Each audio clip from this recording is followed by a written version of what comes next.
Harusnya kan dia bisa ngomong baik-baik, nggak main pergi aja. Kok gue di ghosting? Mungkin pas dia liburan dia oke, dia happy, feeling better gitu. Tapi setelah liburan kan lukanya masih ada gitu. Adalah cowok masih banyak, padahal dalam hati mah Ya, emang biasa gitu ya. Dia tuh lagi ada apa-apa gitu loh, tapi nggak mau mengaku itu, nggak mau menyadari ada sesuatu dalam diri. Udah bisa banget nih kita di acceptance, tapi ada twing ketemu calon mantan mertua ya. Mantan calon mertua Kembali lagi tuh gitu. Makanya jangan cepet-cepet baper kalau ada temennya yang curhat ke temennya yang lain, kok dia nggak cerita sama Iya, bener. Please dong. lebih nyaman cerita tentang itu Dan kita pingin banget bilang ngaca ya, tapi bukan berarti pada saat kita berduka, pada saat kita ketemu situasi yang gak enak, si stage-nya itu semulus itu. Habis gue denial, gue pasti bakal anger nih. Habis gue anger, gue pasti bakal bergening nih. Habis gue bergening, gue depresi nih, gue siap-siap. Nggak semulus itu. Jadi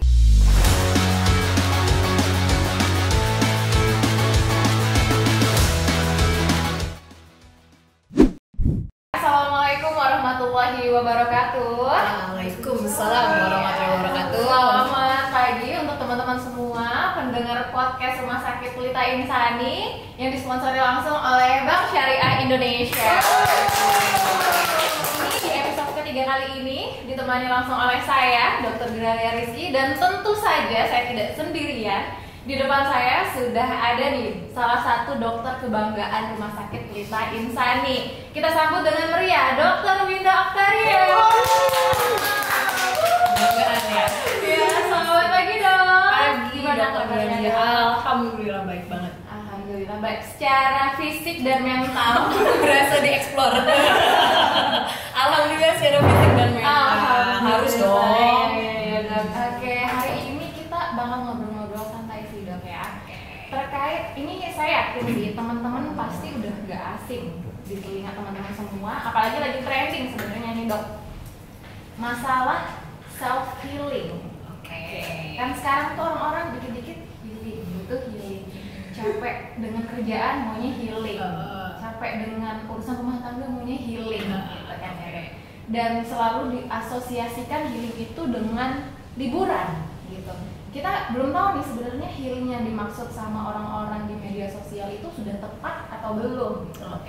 Mungkin Dokter Winda bisa jelasin dulu lah secara harfiah gitu self healing itu sebenarnya apa sih dok? Baik, sebelum kita berasumsi ya kan apa yang mereka maksud, sebagai pengguna sosial media, Dokter Gralia memaknai healing itu apa?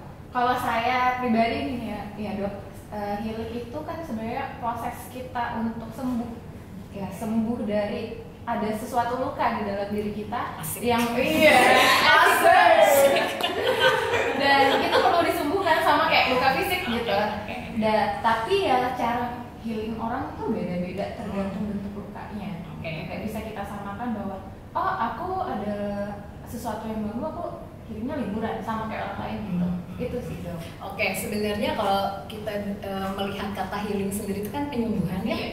Jadi apa sih yang disembuhkan itu dulu. Cuman kalau kita bicara soal mental health berarti itu berkaitan sama suasana perasaan, pikiran dan perilaku seseorang yang perlu disembuhkan. Sebenarnya kalau misalnya kita mau mengerucut lagi apa sih yang mau disembuhkan? Nah, awalnya istilah itu tuh sifatnya adalah untuk menyembuhkan yang traumatis, yang kayaknya sesuatu yang punya bobot emosionalnya berat, terlalu menyakitkan, sifatnya negatif, dan dia kayaknya susah untuk melakukan aktivitas sehari-hari. Jadi sudah mulai mempengaruhi aktivitasnya dia, kualitasnya dia, makanya dia perlu disembuhkan. Gitu. Terus kalau tadi judulnya self healing berarti cara diri kita sendiri untuk melakukan penyembuhan. Nah itu kan berproses tuh, dan cara tiap orang untuk menyembuhkan luka. Misalnya kayak kita sama-sama berada di dalam satu kasus, misalnya dulu waktu kita, aku nggak mau dibilang tua juga sih, cuma ya. Waktu kita muda kan kita pernah pacaran ya. Oke, Dokter Gralia juga mungkin pernah pacaran sama kayak cowok yang udah disayang banget gitu, terus tiba-tiba harus putus gitu ya. Kehilangan, kayaknya udah punya banyak harapan, udah pembicaranya sudah mulai menatap masa depan, terus tiba-tiba berakhir gitu. Kenapa Mas Ali?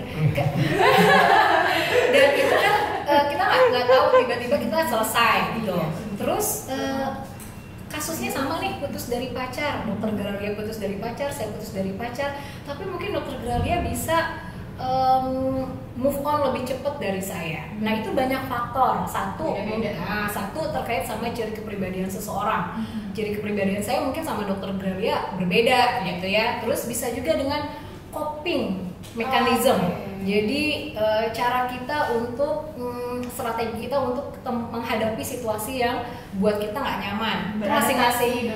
Masing-masing orang tuh punya coping skill yang berbeda. Mungkin dokter Gralia udahlah yang kayak gini mah cowok masih bisa dicari lagi. Besok juga gue ikutan workshop di mana ketemu dokter baru dapat lagi misalnya. Tapi kalau aku mungkin udah gimana ya, kayaknya nggak akan ini lagi. Terus kayaknya saya mungkin tipe orang yang sangat tergantung. Jadi seolah-olah kalau kehilangan pegangan itu seolah-olah hidup berakhir gitu. Jadi coping saya nggak oke terhadap situasi yang nggak menyenangkan. Nah itu kan prosesnya lama. Dokter Gralia mungkin bisa move on dengan cara ketemu teman, ngobrol. Kalau saya mungkin dalam 1-2 minggu harus mengurung diri dulu di kamar, baru berani ketemu orang. Jadi itu beda-beda. Cuman dari beberapa penelitian dibilang orang itu masih mampu menyembuhkan diri dia sendiri. Tadi kaitannya sama ciri kepribadian, sama skill dia dalam situasi itu sangat mempengaruhi. Gitu sih. Berarti memang cara self healing itu sangat bergantung sama orangnya masing-masing, dengan masalahnya juga apa, nggak bisa disamakan ya dok ya. Cuman aku tuh ya itu jelas nggak bisa disamakan. Apalagi kalau misalnya makanya banyak-banyak berdoa. Nah itu kan nggak bisa. Udahlah sabar aja. Sabarnya tiap orang beda-beda. Tuh kayaknya kamu nggak bersyukur deh. Gitu kan langsung bersyukur banget gitu. Jadi nggak bisa dipukul rata karena orang berbeda-beda dan kita nggak bisa harusnya kayak gini aja lah gitu. Tapi kalau misalnya kita ngasih masukan, ngasih pandangan sih nggak apa-apa. Cuman memukul rata orang harus menyelesaikan masalahnya dengan cara kita nggak bisa karena gayanya juga berbeda gitu. Nah terus kalau tadi dokter Gralia bilang kok kayaknya orang tuh dikit-dikit healingnya tuh sama dengan liburan. Iya benar dong. Ya mungkin healingnya dia memang liburan. Tapi healingnya kita mungkin berbeda. Dan saya sih sebenarnya nggak terlalu menyarankan ya kata healing itu harus selalu digunakan untuk ya. Mungkin saya akan lebih nyaman dengan kata solo refreshing. Kayaknya tuh lebih ringan deh daripada healing gitu. Karena kalau dari definisinya sendiri kan penyembuhan luka batin yang rasanya sakit nggak enak gitu ya sembuh. Nah itu apa betul sih kita betul-betul sakit atau jangan-jangan kita levelnya masih di level burnout gitu. Jadi lelah. Jadi mungkin karena kita lelah ya refreshing aja dulu gitu, nggak sampai ke level healing gitu sih. Mungkin juga harus dibedakan ya dok ya. Kapan ini maksud healing dengan liburan ini, apakah benar-benar dia mau menyembuhkan dirinya atau malah mau menghindari luka gitu. Ini tema kayaknya dia suka banget karena gimana gitu kayaknya ya. Makanya langsung gitu. Sekalian curhat. Oke. Ya kan jadinya kadang-kadang orang milihnya mau healing, mau liburan gitu. Padahal yang dia lakukan sebenarnya bukan untuk menyembuhkan dirinya, tapi dia tuh menghindari luka itu. Bahwa mungkin pas dia liburan dia dia happy, feeling better gitu. Tapi setelah liburan kan lukanya masih ada gitu. Jadi dia udah luka apa menghindari luka? Nah itu dia dok, saya mau menanyakan kayak gimana nih bedainnya saat kita melakukan healing itu sebenarnya kita ada dalam proses penyembuhan luka atau sebenarnya kita sedang menghindari luka gitu. Oke. Berarti itu kan yang tahu personnya sendiri ya. Ini aku udah luka atau aku nggak mau luka. Kalau judulnya nggak mau luka, berarti ada perilaku menghindar. Iya. Dan sebenarnya itu belum terjadi dong. Kan menghindar, nggak mau luka. Ada juga kan kadang-kadang orang dok yang dia sadar nih dia ada sesuatu dalam dirinya, ada luka dalam dirinya, tapi udahlah itu nggak apa-apa gitu. Orang-orang cenderung denial, menghindari bahwa sebenarnya dia tuh sedang dia tuh lagi ada apa-apa gitu loh, tapi nggak mau mengaku itu, nggak mau menyadari ada sesuatu dalam dirinya. Oke, jadi ada yang namanya teori teori Kubler-Ross. Itu adalah 5 tahap kalau kita ketemu situasi yang sifatnya yang judulnya grieving, berduka. Apa aja tuh, Dok? Ya. Jadi tahap pertama tadi denial. Jadi pada saat kita ketemu situasi yang kayaknya nggak nyaman gitu ya, kita tuh denial tuh, enggak lah, gue nggak kayak gini kok, adalah cowok masih banyak, padahal dalam hati mah ya emang biasa gitu ya kan. Terus kita masuk ke situasi anger. Si Allah tuh cowok, gue udah cakep kayak gini, baik, kurang apa, kayaknya gue udah bucin banget kemarin gitu ya. Tiba-tiba, udah keluar lah tuh kata-kata yang tidak senonoh. Itu berarti dia di tahap anger. Terus tahap berikutnya tuh bergaining. Nah, tapi kan ya wajar aja sih dia ninggalin gue. Cuma kan harusnya gak kayak gitu ya. Harusnya kan dia bisa ngomong baik-baik, gak main pergi aja. Kok gue di ghosting? Tiba-tiba dia hilang gitu, ada yang udah mau masuk ke ya udahlah, tapi masih nggak terima gitu, jadi dia masih belum menerima full ya. Terus ada lagi di tahapan berikutnya depresi. Pada saat iya sih kayaknya semuanya gara-gara gue juga, gue terlalu posesif, gue banyak menuntut, tidak ngasih dia keleluasaan waktu, dia nggak punya me time, dia nggak punya waktu bersosial dengan yang lain.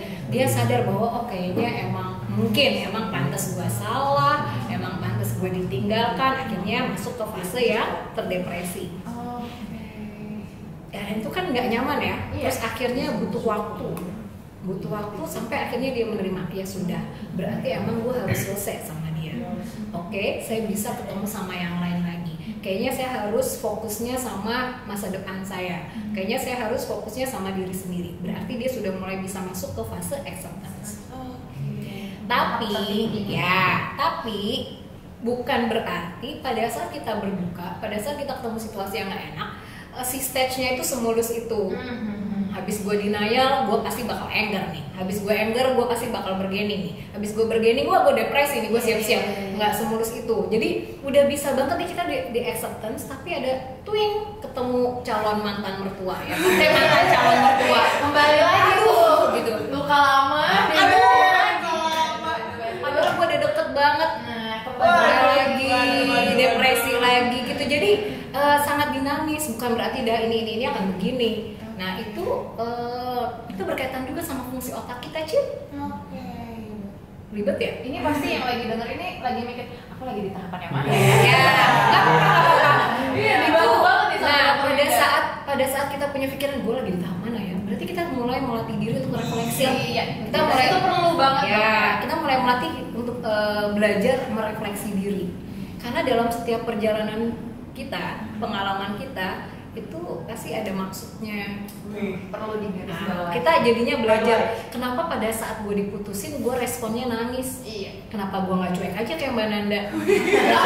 Kenapa gue nggak bodoh amat belajar? Kenapa gue nggak belajar aja kayak Dokter Gralia? Kenapa gue harus nangis gitu? Itu kan kita bisa merefleksi diri kan, kok gue harus kayak gitu ya? Nah, jadi pada saat kita bertanya gue ada di tahap mana ya, itu udah pintu yang bagus tuh buat belajar merefleksikan diri. Jadi dia mana ya kalau nanya ya? Mulai terdistrak. Jadi kalau misalnya berdinamis kayak gitu juga, itu ya maksudnya pengalaman itu kan kayak tadi, ngelihat mantan calon mertua jadi keinget lagi. Kenapa sih? Ya itu karena berkaitan segala sesuatu itu diatur sama otak kita. Pikiran, perasaan, perilaku ini semua diatur sama otak kita. Jadi kok akan nempel terus ya kenangan-kenangan itu, karena gudang memori kita kan di sini, di otak. Kita mau pergi kemana juga otak kan ikut terus. Pasti akan keinget gitu. Ada momen kita teringat lagi gitu. Nah, cuman mungkin kemarin pada saat itu tergantung dari pada saat kita berada di fase acceptance tadi, apakah sudah betul-betul acceptance. Ini saya lihat di ujung sana kayaknya Mas Akbar dari tadi tuh lagi introspeksi diri tuh. Saya lagi di tahap ini nih kayaknya nih. Mikir-mikir ya. Jangan-jangan nih Mas Ali di tahap mana? Oke, Dok. Berarti sepenting itu juga ya self healing ini, Dok ya. Oke, Dok. Kita lanjut nih ke pertanyaan selanjutnya. Jadi sepenting itu ya untuk self healing, untuk bisa menyembuhkan diri sendiri. Oke, betul, seperti itu. Cuman tolong jangan juga denial tadi. Iya. Gue bisa kok nyelesain sendiri. Karena judulnya sembuh, ya kan. Proses penyembuhan tiap orang itu kan take time-nya beda-beda ya. Bisa saya sembuhnya kayak tadi contohnya 2 mingguan, dokter Gralia bisa langsung cepet. Nah pada saat kita ngerasa saya nggak mampu, jujur deh sama diri sendiri, kayaknya saya nggak mampu nih, Butuh bantuan. ya butuh bantuan. Oke, masa sih aku harus ke psikolog, masa sih aku harus ke psikiater, kayak gini doang. Ya gini doangnya tiap orang tuh bisa beda-beda. Benar. Jadi masa sih kayak gini doang? Kayak gini doang tuh buat saya, buat dokter Gralia tuh Bisa sesuatu yang besar. bisa berat gitu kan. Jadi nggak bisa. Harus jujur sama diri sendiri bahwa ini aku sanggup apa enggak. Belajar untuk ngasih batas waktu, target, ada target, oke lah aku berarti mudah-mudahan dalam seminggu aku bisa ya turun lah sedihnya, misalnya aku mau ngambil cara jalan-jalan deh, window shopping deh, syukur-syukur ada duit jadi shopping beneran misalnya, nggak cuma window-windowan aja ya kan. Jadi ya itu, tapi kita udah punya target ke diri sendiri. Cuma target itu ya jangan juga membuat kita jadi kaku gitu ya, terus akhirnya jadi membuat kondisi kita makin jatuh. Jadi yang cukup rasional dan realistis kalau bikin target. Kemudian harus berani mengakui bahwa kayaknya memang saat ini saya butuh bantuan. Oke, saya mungkin curhat dulu sama sahabat saya, curhat dulu sama mama saya, curhat dulu sama pacar saya, curhat dulu sama mungkin malah deket sama gurunya, dosennya atau apa, bebas gitu ya kan. Ternyata nggak cukup membantu, ya udah berarti mungkin saatnya saya butuh profesional untuk membantu kondisi saya sekarang. Boleh ke psikolog, boleh ke psikiater. Jadi mengakui aja. Balik lagi, yang paling tahu diri kita tuh ya diri kita sendiri sebenarnya ya dok. Yang kita yang tahu kapan nih kita bisa mengatasinya sendiri, kapan kita perlu orang lain. Dan seringkali nih ya dok, untuk masalah mental, masalah kejiwaan itu tuh dianggap sebelah mata karena orang tuh takut untuk mengakui ada sesuatu dengan mentalnya. Karena orang selalu mikirnya sakit atau luka di jiwa itu suatu kelemahan. Iya, apalagi kan nggak kelihatan ya. Beda kayak luka di fisik kan kelihatan, sedangkan luka di jiwa itu tidak terlihat. Jadi orang takut untuk mengakui bahwa mereka tuh lagi ada sesuatu gitu, takutnya dianggap lemah, jadi individu yang lemah. Padahal ya nggak apa-apa untuk mengungkapkan, untuk minta pertolongan dengan luka itu ya. Sebelum menjawab, aku tuh dari tadi agak ke-distract sama Mas Ali. Aku curiga tema hari ini dia. Pada saat dokter Gralia bertanya, bener. Pas banget gitu loh dok. Nancep ya? Iya. Terwakili banget loh. Emang lagi gitu soalnya. Gitu, harusnya dia yang di sini. Kalau setelah ini kan gue pakai tarif. Mas Ali boleh kalau bilang makasih sama saya udah menyampaikan. Iya. Makasih banyak dok. Oke, sayangnya di negara kita itu datang ke profesional itu sesuatu yang nggak menyenangkan. Ya. Jadi itu berkaitan sama stigma. Iya, betul dong. Oh, berarti kalau aku ke psikiater, aku nih gila. Iya, betul. Emang gila tuh kayak apa sih? Karena di kitab ICD-10 kita di DSM-5 aku nyari crazy, nyari mad tuh nggak ada. Jadi apa sih yang dimaksud gila gitu? Terus emang gila tuh kayak apa sih? Udah kayak gitu sekarang tuh bahasanya tuh kayaknya digeneralisir semua. Misalnya kayak teman-teman saudara kita yang di jalanan yang kita bilang gelandang psikotik, di mana dia tidak bisa membedakan ini realita atau tidak, di mana dia tidak bisa lagi punya kemampuan untuk merawat diri, di mana dia tidak bisa lagi memiliki akal sehat, itu dibilangnya depresi. Itu tuh orang-orang itu depresi loh dia. Padahal kan depresi gak gitu. Nah jadi banyak banget istilah-istilah yang melenceng. Jadi sebenarnya hari ini saya ada di sini tuh saya senang banget. Terima kasih Rumah Sakit Pelita Insan Hari-Hari Indonesia yang udah support acara podcast ini tuh, karena ini salah satu media untuk kita mengedukasi teman-teman di luar sini. Ini salah satu cara untuk menghapuskan stigma negatif. Jadi datang ke profesional itu nggak usah nunggu jadi gelandang psikotik. Betul. Atau nggak usah nunggu jadi gangguan psikotik, nggak usah nunggu sampai kualitas hidup kita itu menurun, nggak sampai nunggu fungsi kita udah nggak oke lagi. Jadi kalau kita merasa wah kayaknya gue udah nggak bisa nih, kayaknya gue harus dibantu nih, datang berobat. Dan datang konsultasi itu belum tentu langsung dikasih obat loh. Iya. Nggak semua pasien-pasien saya kalau datang berobat gitu. Kadang-kadang mereka takut diobatin karena di sana di luar itu menganggap bahwa kalau udah ke dokter jiwa, udah ke psikiater, ntar ketergantungan, udah jangan diminum obatnya gitu. Akhirnya terlambat datang kondisinya sudah jauh memburuk. Iya, malah ada salah satu kenalan saya pun yang konsultasi ke psikiater itu harus diem-diem dong karena takut. Iya tadi karena stigma Malu. orang-orang kan udah buruk ya. Iya. Padahal nggak ada salahnya, apalagi kalau ngerasa diri sendiri udah nggak sanggup untuk self healing tadi. Iya. Karena memang ada batasannya juga Iya, dok ya. iya. Mungkin dokter Winda nih bisa sekalian menjelasin ke teman-teman sekalian kapan nih waktunya teman-teman bisa ke psikiater gitu. Kapan nih waktu terbaik gitu Oke. dari self healing ini? Satu, pada saat kita menyadari kita sudah tidak mampu melakukannya sendiri. Jadi ya berarti harus butuh profesional. Tapi saat kita ngerasa, oh selama ini kalau aku sedih, aku bisa enak dengan makan.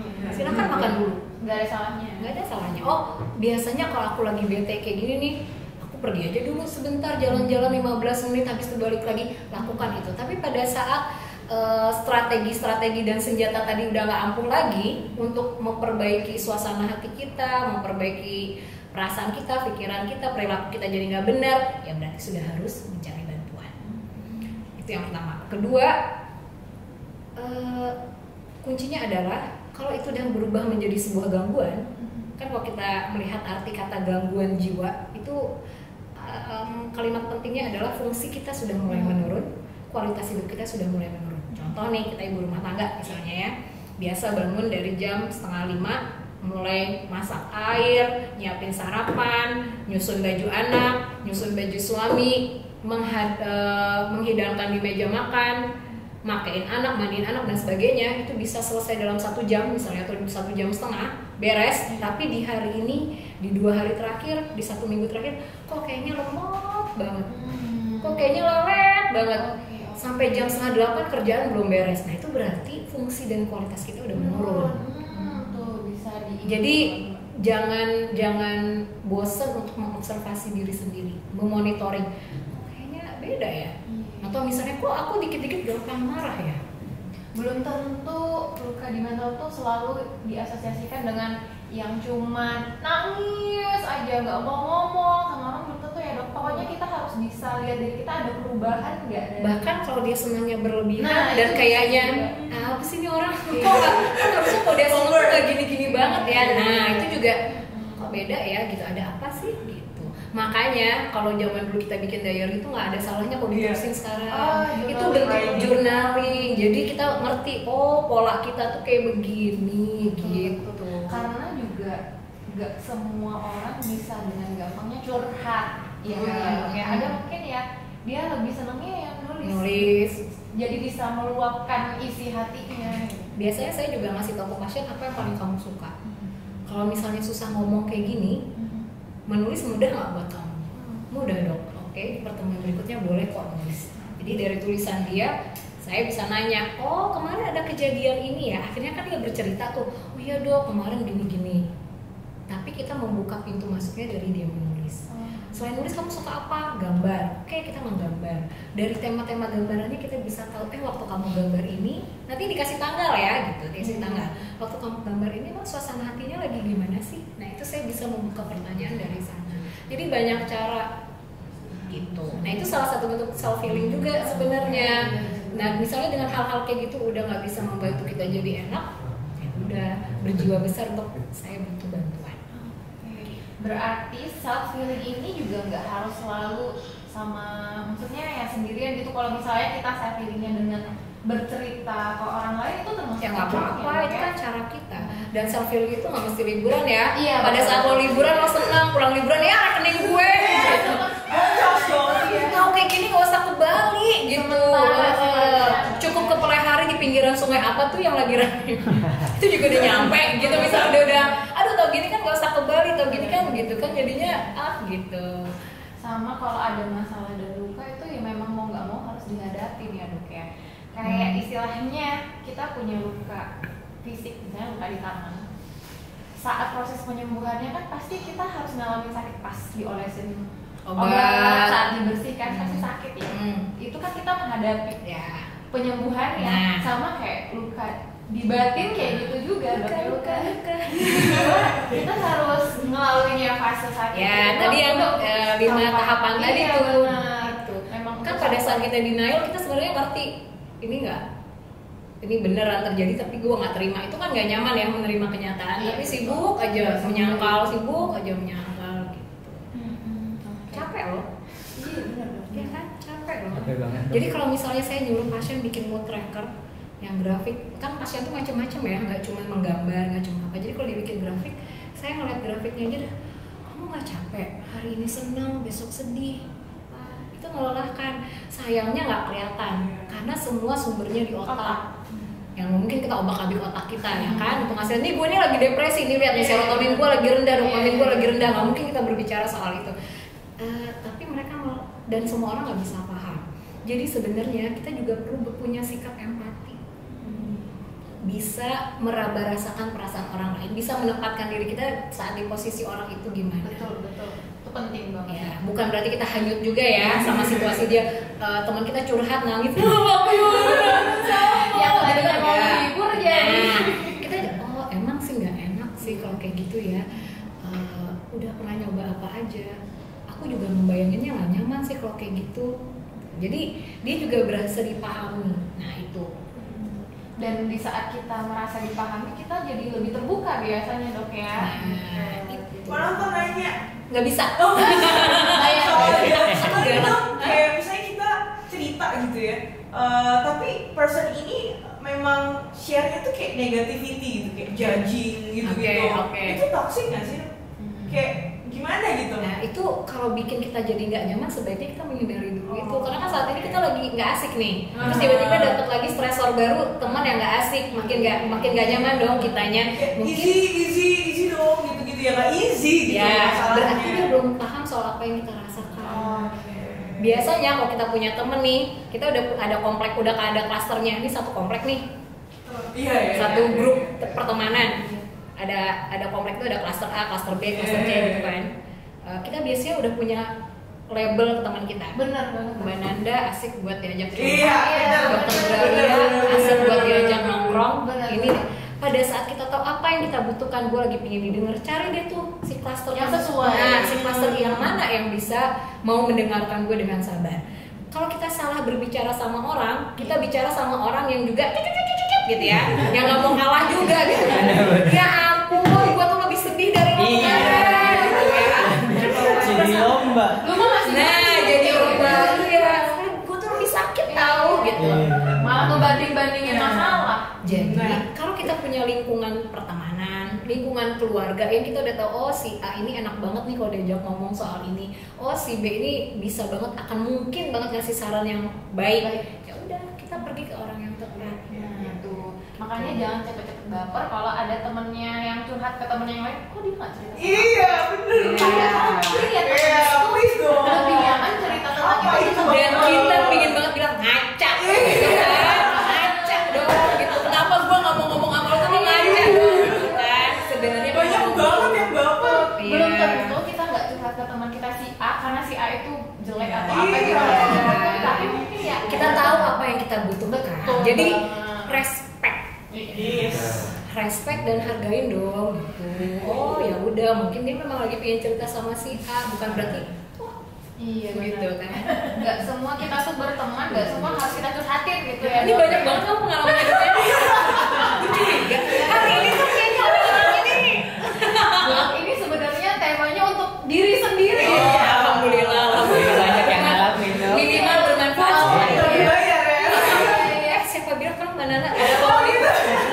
Lumayan, Ditagih. lumayan bisa Astagfirullahaladzim ya, sip. Inilah alhamdulillah kita ngerasain dari podcast ini nggak cuma untuk orang lain ya, untuk diri kita sendiri gitu ya Dok ya. Oke, lanjut. Semua channel gitu ya. Kembali ke self healing ya Dok ya. Untuk self healing sendiri berarti ya tadi kayak mau me time ya bisa dibilang self healing, mau shopping, mau liburan sama keluarga ya bisa salah satu dari self healing gitu ya. Cuman mungkin ya Dok ya, mungkin bisa ditekankan lagi bahwa itu nggak satu-satunya cara untuk sampai ke fase sembuh. Mungkin ya salah satu proses sembuhnya gitu. Tapi harus setelah kita misalnya setelah liburan, setelah jalan-jalan sama teman, kita tanya lagi nih sama diri kita, ini kita udah benar-benar sembuh nggak? Atau memang harus ada hal lain yang perlu kita lakuin nggak? Sebelum kita bilang sembuh, kita tanya dulu, emang beneran gue sakit? Nah, emang beneran gue terluka? Apalagi orang kan kalau dia sembuh berarti dia sebelumnya sakit dong. Iya, nah, jadi apakah kita beneran sakit atau kita hanya jenuh aja levelnya?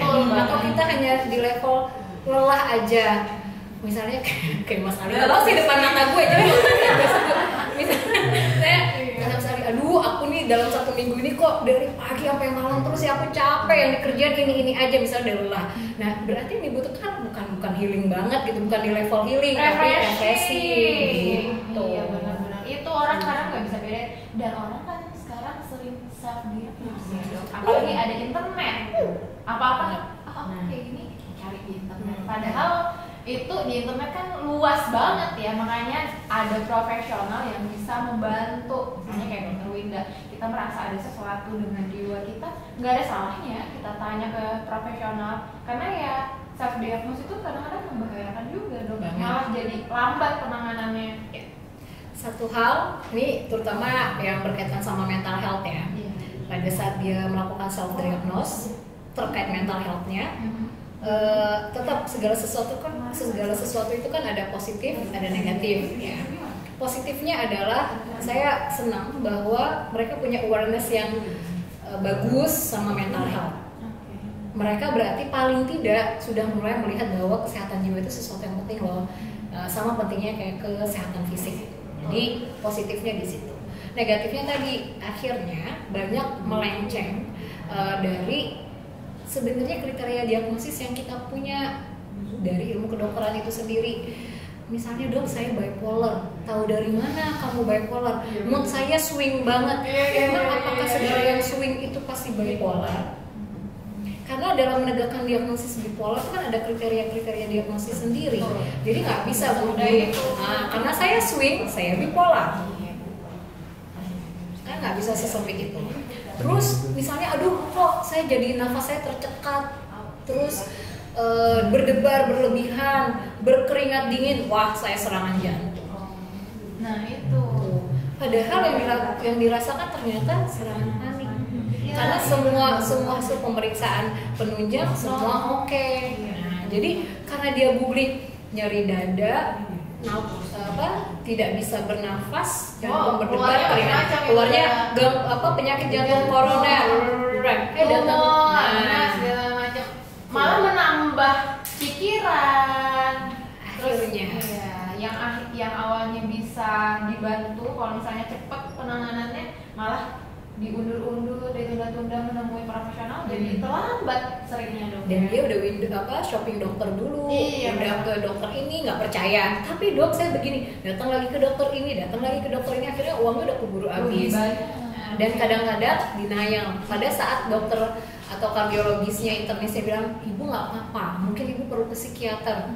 Kan saya nggak gila dok. Nah itu udah akhirnya dia kemana-mana untuk memberikan jawaban yang sesuai yang diharapkan. Tapi nggak nemu-nemu.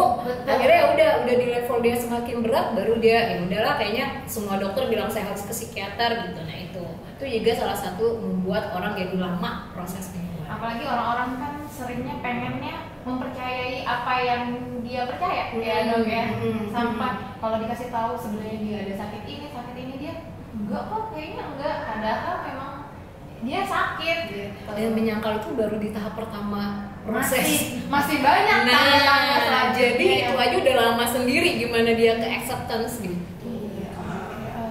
Ini luar biasa banget, hari ini kita dapat ilmu baru, insight insight baru supaya diluruskan lah. Selama ini kan ya itu dok, banyak banget pemikiran-pemikiran yang kurang tepat sih lebih ininya ya. Karena orang yang sebenarnya nggak sakit ngerasanya dia sakit, padahal ya itu tadi kayak kata dokter bilang mungkin ya sebenarnya jenuh aja, butuh refreshing aja. Dan perlu kita ingatkan lagi bahwa self healing itu memang penting dok ya, tapi nggak ada salahnya juga kalau saat teman-teman sudah ngerasa udah nggak sanggup nih, udah nggak bisa nih, kok udah terlalu lama nih kayak gini-gini aja, nggak ada salahnya loh datang ke psikiater, cari psikolog, itu nggak ada salahnya. Berbesar hatilah menerima kapasitas diri kita. Oh di situ ternyata mampu. Udah berarti perlu pendampingan gitu. Dan tahap paling awalnya adalah harus sadar diri dok ya, bahwa ini memang ada sesuatu yang perlu disembuhkan gitu ya. Oke, ini hari ini banyak banget pembelajaran. Terima kasih banyak sebelumnya. Sama aku juga makasih loh sama Rumah Sakit Pelita Insani. Ini momen buat saya salah satu momen yang paling baik karena dibantu untuk mengedukasi masyarakat, terutama masyarakat Kabupaten Banjar dan sekitarnya kan tentang mental health. Jadi ya alhamdulillah, mudah-mudahan setelah acara ini stigma negatifnya semakin turun. Terima kasih Pelita Insani sama Bank Syariah Indonesia. Terima kasih banyak Dokter Winda di tengah-tengah kesibukannya nih. Setelah ini mau lanjut kerja lagi bisa pelayanan. Sharing. Alhamdulillah kita udah banyak banget ngobrol hari ini, terutama tentang self healing tadi. Jadi untuk teman-teman semua nggak ada salahnya untuk mengakui kalau misalnya memang ada sesuatu yang salah dengan dirinya, ada sakit, ada luka dalam dirinya, tuh nggak apa-apa banget untuk mengakui. Dan salah satu proses penyembuhannya boleh banget untuk melakukan self healing, yang mana tadi beda-beda dok ya, nggak bisa disamakan semua orang. Mungkin ada yang self healingnya liburan, kumpul dengan keluarga, itu nggak apa-apa, nggak perlu mengikuti orang-orang lain gitu. Cara orang untuk sembuh itu beda-beda. Dan jangan sampai menyepelekan masalah kesehatan mental, karena ya sama dengan sakit di fisik, masalah mental itu juga sama pentingnya. Oke, terima kasih banyak Dokter Winda untuk waktunya. Terima kasih banyak untuk Bank Syariah Indonesia yang sudah mensponsori podcast Pelita Insani. Untuk jadwal praktek Dokter Winda mungkin bisa di-sharing dok di Pelita Insani. Di Pelita Insani saya praktek di 3 hari ya. Ada 3 hari saya praktek di Pelita Insani, Senin, Kamis, dan Jumat dari jam 4 sore. Senin, Kamis, dan Jumat jam 4 sore tuh teman-teman yang mau. Lebih enak lagi daftar dari pagi, jadi saya udah tahu gitu. Ya, boleh. Biar nggak kepenuhan apalagi. Ya. Enak ya. Oke, terima kasih banyak Dokter Winda. Terima kasih juga. Udah. Oke, terima kasih banyak. Semoga bisa bertemu di podcast selanjutnya. Saya tutup. Wassalamualaikum warahmatullahi wabarakatuh. Waalaikumsalam.